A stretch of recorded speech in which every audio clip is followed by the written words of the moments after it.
Welcome back to the Midday Reset. My name is Antoinette, and today I have a message for overachievers.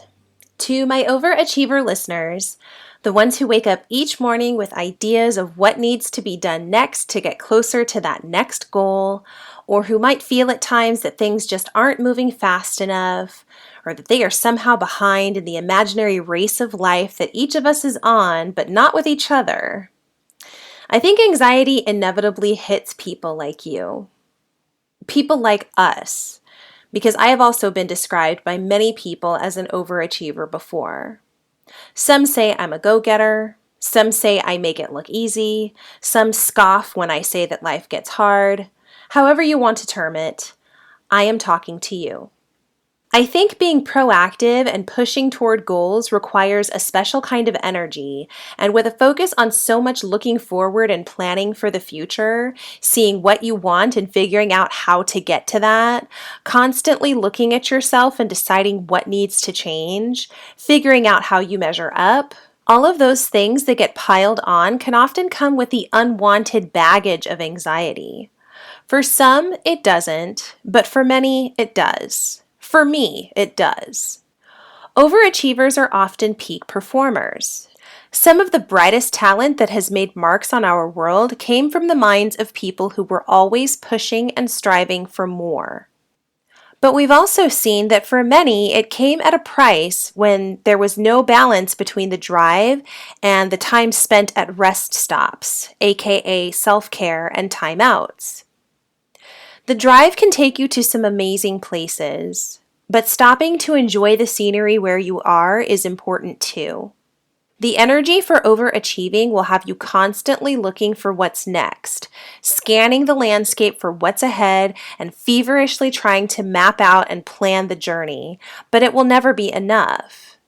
If you can't take in the present and find a way to be happy with what you have where you are right now, the future won't make you happy either. Many talented and successful people have found depression late in their careers because the fame, the money, the notoriety, the awards, all of those were hollow victories because they've somehow missed how to cherish victories, whether big or small.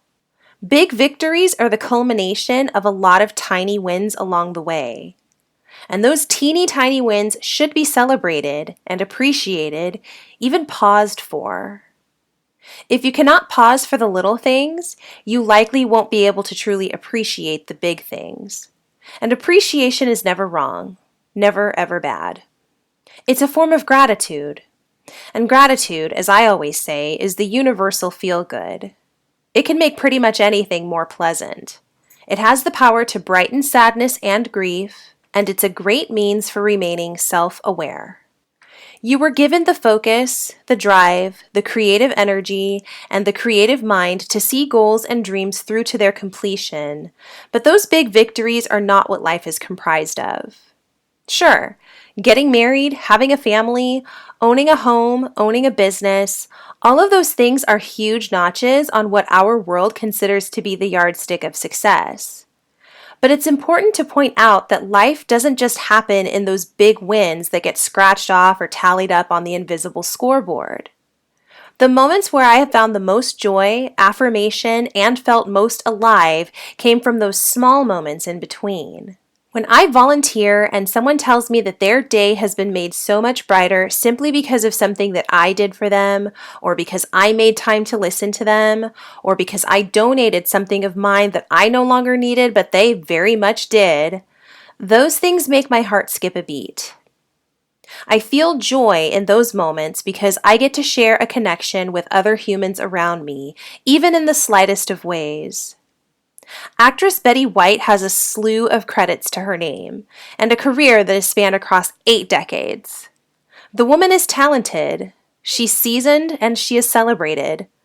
But when interviewed about her success and her career, she always points to the quiet, somewhat private moments that she's gotten to share with her co-stars when the cameras weren't rolling, in the friendships that she's formed with all those who she's met over the years, and in the memories that she's made with the people that she's loved. Those moments weren't marked with Emmys or stars on the Walk of Fame, but those are what Betty holds on to as having given her life meaning and joy, and to some, in comparison, those may seem like small things. But they contain the most life, and therefore they are large things.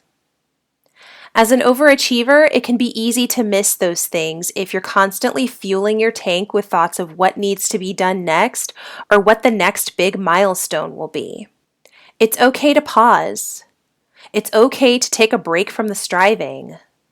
Taking in a sunset, watching a butterfly dance around a bed of flowers, flapping its wings happily, having those deep conversations with a friend once you finally call them back. All of those things are worth making space for and will make the striving much more worth it as they line the path to big victory.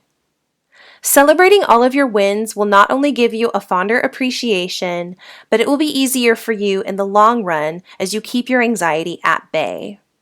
It's anxiety that tells you that you aren't enough, that you aren't doing enough, or that you're somehow behind. But anxiety is a liar. Are you an overachiever?